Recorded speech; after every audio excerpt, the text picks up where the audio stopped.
కూటమి ప్రభుత్వంలో చదువుల తల్లికి చెదలు పట్టాయని మాజీ మంత్రి ఆదిమూలపు సురేష్ ధ్వజమెత్తారు. మంత్రి లోకేష్ కు రెడ్ బుక్ రాజ్యాంగం, కక్ష సాధింపులపై ఉన్న శ్రద్ధ విద్యాశాఖపై లేదని విమర్శించారు. విద్యార్థులకు ఫీజు రియంబర్స్మెంట్ బకాయిలు 7,800 కోట్లు పేరుకొనిపోయి చదువు పూర్తయిన విద్యార్థులకు సర్టిఫికెట్స్ ఇవ్వటం లేదని మండిపడ్డారు.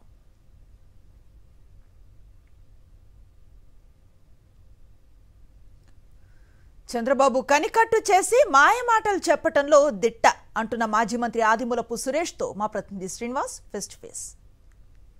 కూటమి ప్రభుత్వం వచ్చిన తర్వాత రాష్ట్రంలో విద్యా వ్యవస్థ, వైద్య వ్యవస్థ కుంటుపడిపోయింది, పూర్తిగా నిర్లక్ష్యానికి గురైందని విమర్శలు వస్తున్న నేపథ్యంలో మనతో ఈ అంశాల మీద స్పందించడానికి మాజీ మంత్రివర్యులు ఆదిమూలపు సురేష్ గారు ఉన్నారు. ఆయనతో మాట్లాడే ప్రయత్నం చేద్దాం.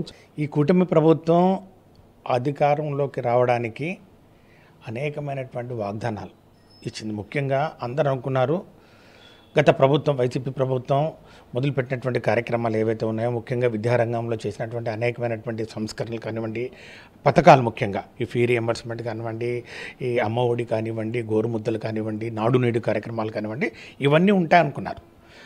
అట్లాగే ఆరోగ్యశ్రీ అనేది పేదల పాలిట వరం. ముఖ్యంగా ఫీ రియంబర్స్మెంట్ ఏదైతే విద్యా వ్యవస్థలో ఒక వరంగా ఒకప్పుడు, అంటే దివంగత నేత రాజశేఖర రెడ్డి గారి టైంలో, దాని తర్వాత జగన్మోహన్ రెడ్డి గారి టైంలో విద్యా దీవెన, వసతి దీవెన అని చెప్పి ఈ విధంగా ఫుల్ ఫీ రియంబర్స్మెంట్ దేశంలో ఎక్కడ లేని విధంగా మొట్టమొదటిసారిగా ఆంధ్రప్రదేశ్లో అమలు చేశారో అవన్నీ ఉంటాయి అనుకున్నారు. కానీ అధికారంలోకి వచ్చిన తర్వాత ఆ ఊసే లేదు.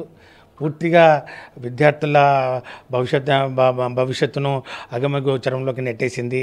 వారు ఎంతో ఒక సంక్షోభంలో పడిపోయారు. ముఖ్యంగా ఫీ రియంబర్స్మెంట్ అనేది ప్రధానంగా 8 ట్రై సెమిస్టర్స్, అంటే సుమారు 7,600 కోట్లు, అంటే ఒక 2,200 కోట్లు వసతి దీవెన, అట్లాగే ఒక 5,600 కోట్లు విద్యా దీవెన.